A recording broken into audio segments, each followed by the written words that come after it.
1 जनवरी 2025 की तारीख इतिहास में दर्ज हो गई है, क्योंकि इस दिन केवल साल नहीं बदला है बल्कि आने वाली पीढ़ी बदल गई है, जो बीते 15 साल से नए नामकरण के इंतजार में थी। जनरेशन बीटा, जी हाँ, यही वो नाम है, जेन बीटा। शुरुआत 1 जनवरी 2025 और ख़त्म 31 दिसंबर 2039। इस बीच जो भी इंसानी बच्चा पैदा होगा अब वो कहलाया जाएगा जनरेशन बीटा। बीटा से पहले 7 पीढ़ियाँ आ चुकी हैं, जिनके नाम हैं the greatest generation, the silent generation, baby boomer generation, generation X, generation Y यानी मिलेनियल, जनरेशन जी और जनरेशन अल्फा। कभी कभी लगता है जैसे जनरेशन गैप की धारणा के सबूत के तौर पर इन जनरेशन का नामकरण किसी साजिश के तहत किया गया है, पर ऐसा बिल्कुल भी नहीं है। पर ये जनरेशन की गणित है क्या? किस साल पैदा हुई पीढ़ी को क्या नाम मिला और उस नाम के पीछे की कहानी क्या है? कौन है वो महानुभाव जो जनरेशन को इनाम देते हैं और क्या है उनका पैमाना? आज हम ये सब जानेंगे इस वीडियो में। नमस्कार, मेरा नाम है जयेश और आप देख रहे हैं द पैम्फलेट। दुनिया में 20वीं सदी की शुरुआत में कुछ जनसांख्यिकी विदों, अंग्रेजी में डेमोग्राफर्स, और समाजशास्त्रियों यानी सोशियोलॉजिस्ट ने किसी 1 या 1.5-2 दशक की पैदाइश पर उस दरमियान घटी घटनाओं, आविष्कारों के असर का विश्लेषण करना शुरू किया और इसे ही आधार बनाया गया जनरेशन के नामकरण का। अच्छा, ये घटनाएं क्या हैं? अब घटनाएं जैसे कि प्रथम और द्वितीय विश्व युद्ध, आर्थिक मंदी, वैश्विक बीमारी या अचानक जनसंख्या का बढ़ना, print, radio, television, computer, internet क्रांति या फिर उससे आगे कुछ भी। अलग अलग समय पर अलग अलग तरह की रिसर्च हुई और इन्हीं रिसर्च के आधार पर यह तय हो रहा है कि भाई इस माहौल में पैदा हुई या पली बड़ी जनरेशन को ये नाम देते हैं और आगे जो पैदा होगी उसे फला नाम दे देंगे। इस नामकरण के चलते किसी एक जनरेशन का जनरलाइजेशन शायद आसान हो जाता है और इस जनरलाइजेशन के आधार पर उस जनरेशन के गुण अवगुण का निर्धारण भी कुछ हद तक आसान हो जाता है। उदाहरण के तौर पर आप पहली जनरेशन को देखिए। 1901 से 1927 के बीच की जिनकी पैदाइश है उन्हें ग्रेटेस्ट जनरेशन या महानतम पीढ़ी कहा गया है। अमेरिका में एक जर्नलिस्ट टॉम ब्रोका ने इस शब्द को काफ़ी मशहूर किया। अमेरिका वाले होते ही हैं चीज़ों और बातों को मशहूर करने के लिए। जनरेशन कोई भी हो लेकिन उनकी मशहूरियत बनी रहती है। वैसे इस जनरेशन का वर्णन इस तरीके से किया जाता है कि ये वो लोग हैं जो पहले विश्व युद्ध के बीच पैदा हुए और दूसरे विश्व युद्ध में प्रत्यक्ष या अप्रत्यक्ष रूप से शामिल हुए। इन्होंने रिसेशन, गरीबी, भुखमरी देखी और कई तरह की बीमारियों से भी ये गुजरे। मसलन स्पेनिश फ्लू, दुनिया भर में इस बीमारी से लगभग 5 करोड़ लोग मरे, लेकिन इन सब के बीच जो बच गए शायद उन्हें सच में अधिकार है खुद को ग्रेटेस्ट जनरेशन कहलाने का। दूसरे नंबर पर है द साइलेंट जनरेशन। ये उन लोगों की जनरेशन है जो 1928 से 1945 के बीच जन्मी। इस पीढ़ी में जन्मे लोगों ने विश्व युद्ध के परिणाम का बहुत बुरा दौर देखा। जिधर देखो उधर गुलामी, गरीबी, बेरोजगारी और मानसिक तनाव। ये वो पीढ़ी है जिसने सब कुछ चुपचाप सहा और फिर ये कहलाई साइलेंट जनरेशन।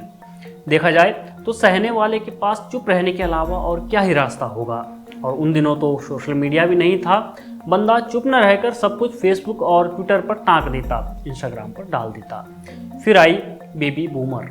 सुनने में फनी लगता है, लेकिन 1946 से 1964 के बीच के जन्म लेने वाले बेबी बूमर कहलाए गए। ऐसा इसलिए भी क्योंकि विश्व युद्ध खत्म हो चुका था। सीधी लड़ाई के लिहाज से विश्व में कुछ शांति आई और इसी दौरान इस पीढ़ी की जनसंख्या में भी बूम आया, मतलब वृद्धि हुई।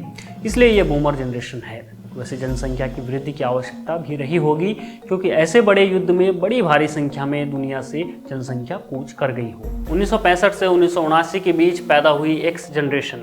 जनरेशन एक्स नामक इस शब्द को डगलस कोपलैंड नामक एक पत्रकार ने लोकप्रिय बनाया था। उस समय एक्स अक्षर का इस्तेमाल उन लोगों के लिए किया गया था जो सामाजिक दबाव, पैसे या हैसियत से खुद को परिभाषित नहीं करना चाहते थे या फिर करवाना चाहते थे। एक्स यानी पता नहीं कौन, कोई भी हो सकता है जिसकी सटीक पहचान करना मुश्किल है। पत्रकार कोपलैंड ने इस शब्द को पॉल फसेल की एक किताब class a good through the American status system से लिया था। ये वो जनरेशन भी थी जिसे मॉडर्न दुनिया की शुरुआती जनरेशन के रूप में माना जाता है, क्योंकि ये वही पीढ़ी है जिनके पास सबसे पहले कंप्यूटर और टेलीविज़न की पहुंच थी। इस पीढ़ी के लोगों ने सिनेमा, आर्ट और म्यूज़िक की तरफ कदम बढ़ाए थे। ये वाली जनरेशन परंपरा और मॉडर्निटी का फ्यूज़न टाइप कुछ थी। वाई जनरेशन जो मिलेनियल्स के नाम से मशहूर है, इनकी पैदाइश की बात करें तो 1980 से 1994 के बीच की है। इसका नाम वाई क्यों है? जाहिर है कि एक्स के बाद वाई आता है, मतलब लैटिन वर्णमाला की सीक्वेंस है। इस पीढ़ी ने मॉडर्न दुनिया में तकनीकी बदलावों को देखा है। Mobile phone, black and white से लेकर कलर तक का सफ़र इन्होंने देखा है। नई टेक्नोलॉजी का इस्तेमाल भी सबसे पहले इसी पीढ़ी ने किया है। इसने इंटरनेट का उभार देखा है। मनोरंजन की ठीक ठाक खपत भी इसी पीढ़ी ने शुरू की है। आज मिलेनियल्स हमारे आसपास हर जगह मौजूद हैं। दुनिया का कोई भी कोना हो, हर कोई इनसे हर रोज़ मुखातिब होता है। कोई दोस्त, कोई अभिभावक के रूप में, कोई टीचर, प्रोफेसर, कोच, मेंटोर के रूप में, कोई बॉस या सहकर्मी के रूप में, कोई अपने आइडल के रूप में। इसके अलावा और भी कई किरदारों में आपको मिलेनियल्स दिखाई देंगे। भारत में ये वो पीढ़ी है जो किशोर कुमार के गानों को सुनते सुनते बड़ी हुई और हनी सिंह के गानों पर भी वाइब करती है। कोहली जो दुनिया के लिए आज नो डाउट सबसे बेस्ट क्रिकेटर हैं, लेकिन इस जनरेशन के लिए कोहली सेकंड बेस्ट हैं। संवाद का माध्यम इनके लिए चिट्ठी रही है। वो पुरानी फिल्मों में दिखता है ना, सिक्का डालो फिर दूसरे छोर पर घंटी बजी और बतिया रहे हैं, वो भी कुछ सेकंड या मिनट तक। वो पीले कलर के रंग में रंगा STD ISD PCO लिखा हुआ। इन्होंने यह भी देखा है और साथ ही देखा है लैंडलाइन, जहां सुनने के भी पैसे लगते थे, और फिर आज इनके हाथ स्मार्टफोन स्क्रीन पर भी खटाखट चलते हैं। ये वो पीढ़ी है जो बंद कमरों में नहीं बल्कि मिट्टी में खेल कूद कर बड़ी हुई है। गुरु ये वो पीढ़ी है जो चाचा को चाचा, मामा को मामा, ताऊ को ताऊ कहती है। आज की शहरी जनरेशन इन सबको अंकल कहती है।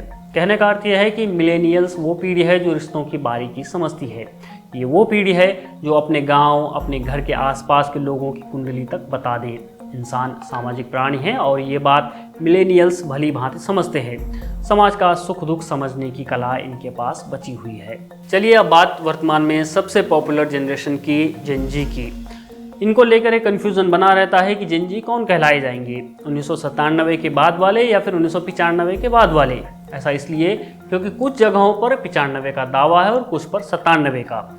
हालांकि हम 95 से ही मानकर चल रहे हैं। इसका एक ठोस कारण है, हम जब जेन एक्स से जेन बीटा तक देखना शुरू करते हैं तो हमें ठीक 15 साल के गैप का एक पैटर्न देखने को मिलता है। मतलब 5 पीढ़ी हैं और पांचों पीढ़ियों का नाम ठीक 15 साल में बदल रहा है। ये सुनने और देखने में कुछ लॉजिकल लगता है। इसी बात को और पुख्ता करने के लिए मार्क मैक्रिंडल बताते हैं कि 1995 से 2009 तक की पैदावार को जेन जी कहते हैं। मार्क वो सोशल रिसर्चर और डेमोग्राफर हैं जिन्होंने जी के बाद वाली जनरेशन को अल्फा नाम दिया है। इस हिसाब से जेन जी 1995 से 2009 के बीच पैदा हुए, ये बात साफ है। इस पीढ़ी को आईजेन के नाम से भी जाना जाता है क्योंकि ये इंटरनेट और स्मार्टफोन के साथ बड़े हुए। पिछली पीढ़ियों की तुलना में बेहतर शिक्षा, बेहतर माहौल मिला। इनमें से कुछ कॉलेज में हैं, कुछ जॉब्स में हैं। मानसिक स्वास्थ्य, जेंडर सेंसिटिविटी, वोकिज्म की चर्चा को खाद पानी इसी पीढ़ी से मिल रहा है। दुनिया में इनकी तादाद भी इस समय ठीक ठाक है। सोशल मीडिया पर भी ये बराबर एक्टिव हैं। इस समय रील्स की दुनिया के सितारे हैं। हालांकि इन बेचारों की आए दिन खिंचाई भी होती रहती है। एक मीम के जरिए ही कभी कभी ये भी कह दिया जाता है कि जो ग्लेशियर इनके लिए बचाए जा रहे हैं, पिघल जाने दो उन्हें। खैर, जेन जी की अपनी शब्दावली है जो इनसे पहले वाली पीढ़ियों को थोड़ा कम समझ में आती है, जैसे फोमो, प्रो, नूब, डैंक, गोट, IRL और भी बहुत कुछ। Flaunting, Drip, sneakers. wearing like hype clothing or having something that's considered hype. When you have got swag. Swag से करेंगे सबका स्वागत। Fan. To be a crazy fan of someone. ये जेन जी slang या शब्द के नाम से पॉपुलर हैं। इसके आगे आती है जनरेशन अल्फा जो 2010 से 2024 के बीच जन्मी है। अब यहाँ XYZ वाली जनरेशन नहीं है, ये अभी बच्चे हैं, ये स्कूल जाते हैं। अल्फा बोले तो इंटेलिजेंट, कॉन्फिडेंट, एम्बिशियस। बाकी अल्फा पर छोड़ देते हैं, वो खुद तय कर लेगा। एक खास बात कि इन्हें मिनी मिलेनियल्स भी कहते हैं क्योंकि इनमें से अधिकतर तो मिलेनियल्स के ही बच्चे हैं। एक और ख़ास बात यह है कि अल्फा वो पहली पीढ़ी है जिसका नाम लैटिन वर्णमाला के अक्षर के बजाय ग्रीक वर्णमाला के अक्षर पर रखा गया है। अब सवाल ये उठता है कि अल्फा ही क्यों? इस पर यह तर्क दिया जा रहा है कि ये पहली पीढ़ी है जो पूरी तरह से 21वीं सदी में पैदा हुई और ये एक नई शुरुआत का प्रतीक है। इसीलिए वापस जेड से फिर वहीं ए की तरफ क्यों मुड़ना है? शायद इसीलिए लैटिन वर्णमाला से अब ग्रीक वर्णमाला की ओर बढ़ा गया है। ये वो जनरेशन है जो स्मार्टफोन के अलावा कई और स्मार्ट गैजेट्स के इर्द गिर्द बड़ी हो रही है। इंटरनेट और सोशल मीडिया की ठीक ठाक छाप इस जनरेशन पर लग रही है।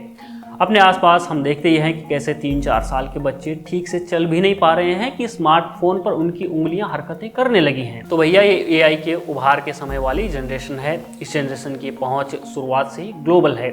इसके अलावा और भी बहुत सारी चीज़ें होंगी जो फिलहाल अनिश्चित हैं। अब बात उस जनरेशन की जिससे हमने वीडियो की शुरुआत की थी।